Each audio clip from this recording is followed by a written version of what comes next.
Hello, good evening, students. Today we are going to discuss the second part of chemical kinetics.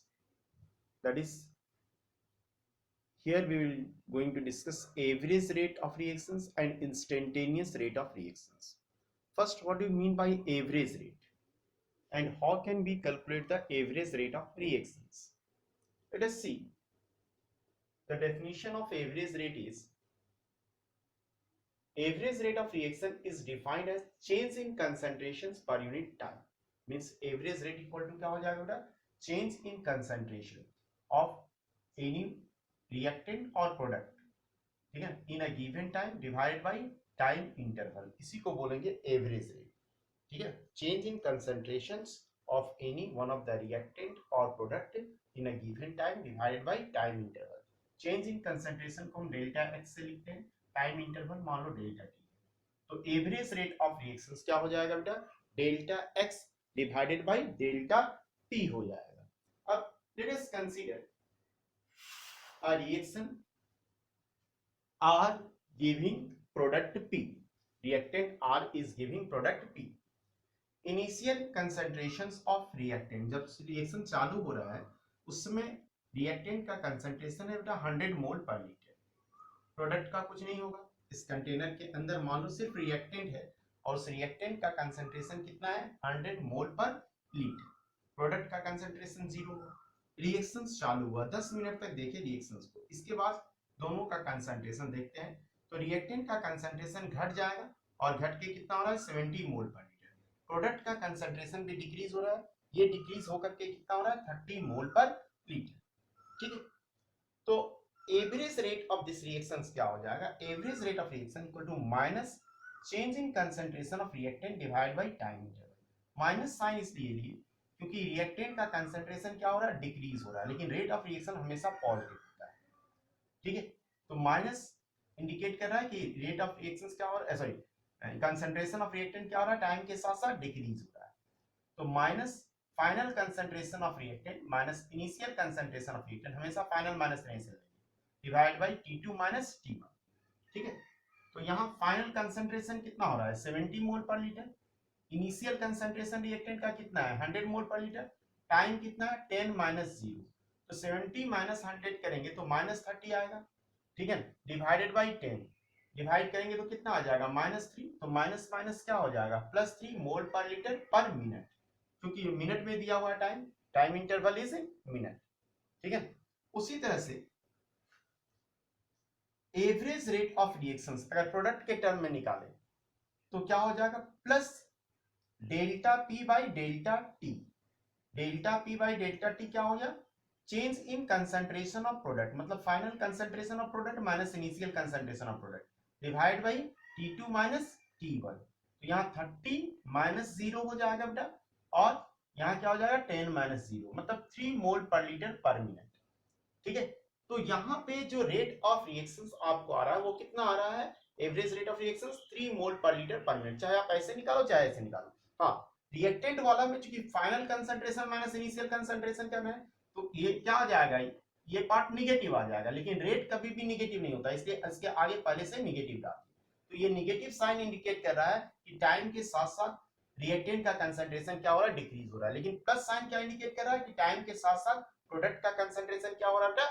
Increase कर रहा है. एक चीज और बता दें, minus delta R by delta T को हम लोग बोल सकते हैं rate of disappearance of R, rate of disappearance of reactant. Minus sign बता रहा है रेट ऑफ डिसअपीयरेंस,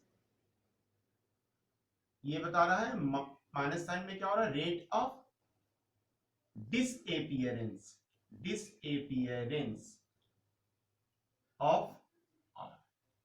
और plus delta P by delta T, ये क्या बता रहा है बेटा? ये बता रहा है रेट ऑफ एपियरेंस या rate of formation of appearance of P. ठीक है, तो इस रिएक्शंस का रेट को हम लोग क्या लिख रहे हैं? अगर लिखा हुआ रिएक्शंस आर गिव्स पी, तो rate average rate of reactions क्या हो जा रहा है? Average rate of reactions, average rate of reactions क्या हो जा रहा है बेटा?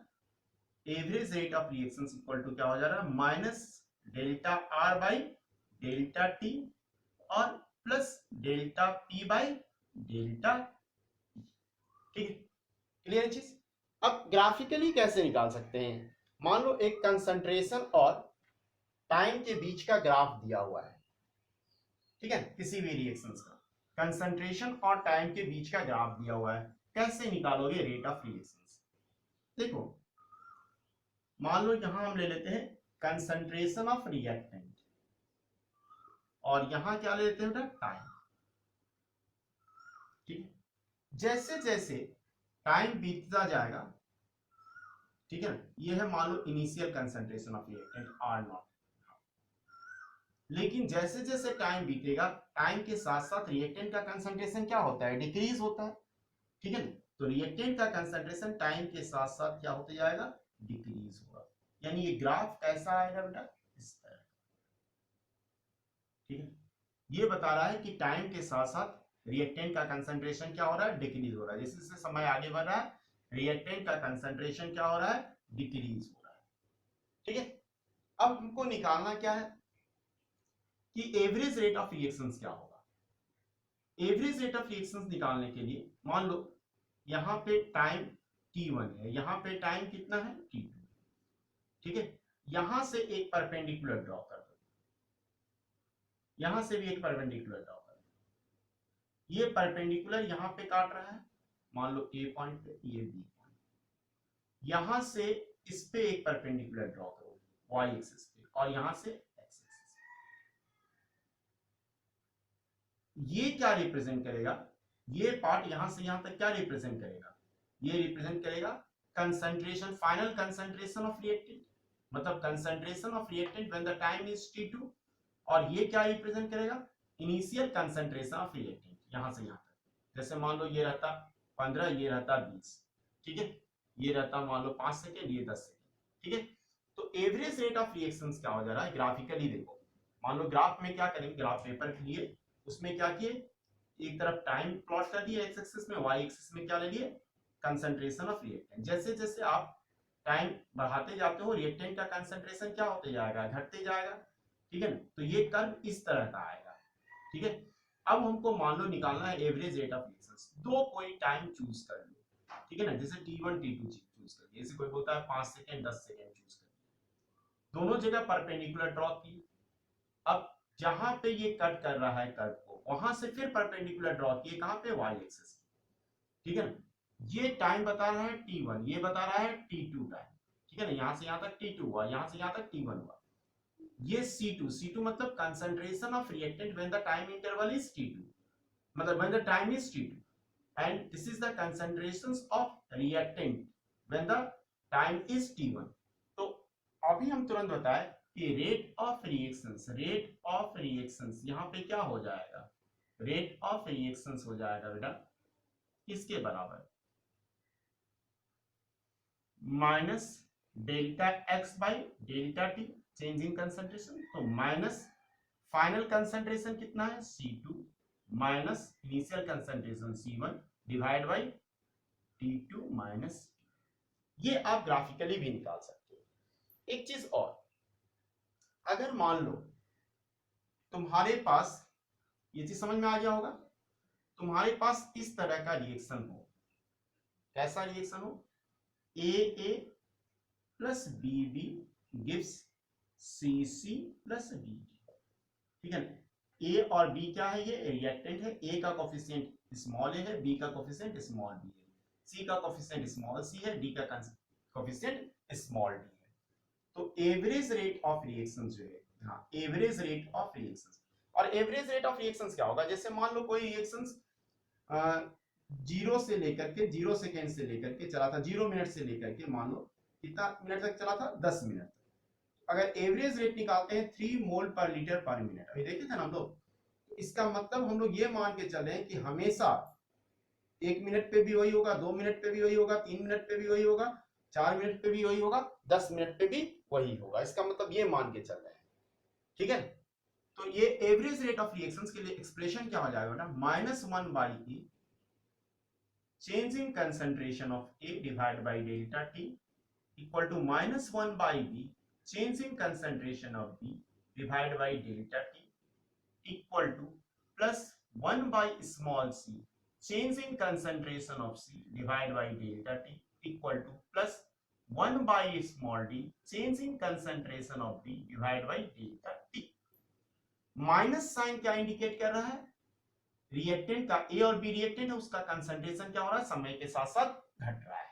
इसको एक और बढ़िया तरीके से समझते हैं। देखो जैसे मान लो H2 plus I2 gives 2HI, यहां पे एवरेज रेट का एक्सप्रेशन क्या लिखेंगे, माइनस, ठीक है, 1/1, क्यों, इसका कोफिशिएंट 1 है, change in concentration of H2 divided by delta T, time interval, जो भी टाइम इंटरवल हो, minus change in concentration of I2 divide by time interval, 1/1 भी लिख सकते हो, कोई दिक्कत नहीं, plus 1/2 change in concentration of HI divide by time interval. यहां से एक चीज देखोगे बेटा, minus delta H2 by delta T equal to क्या हो जा रहा है, 1/2 into delta HI by delta T। तो delta HI plus delta HI by delta T equal to हम क्या लिख सकते हैं, 2 into minus delta H2 divided by delta T, यानी रेट ऑफ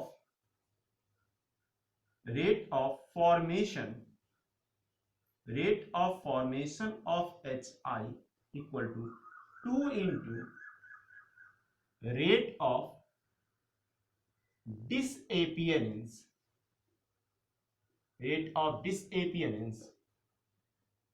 of H2।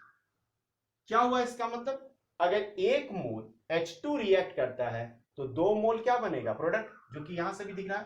अगर एक मोल इसका रिएक्ट करेगा तो 2 मोल, इसका 2 मोल रिएक्ट करेगा तो इसका कितना हो जाएगा, 4 मोल। मतलब rate of formation of HI क्या होगा बेटा, डबल होगा, किससे, rate of disappearance of H2 से। ओके, तो ये एवरेज रेट हुआ। इसके बाद हम लोग बात करेंगे नेक्स्ट में इंस्टेंटेनियस रेट।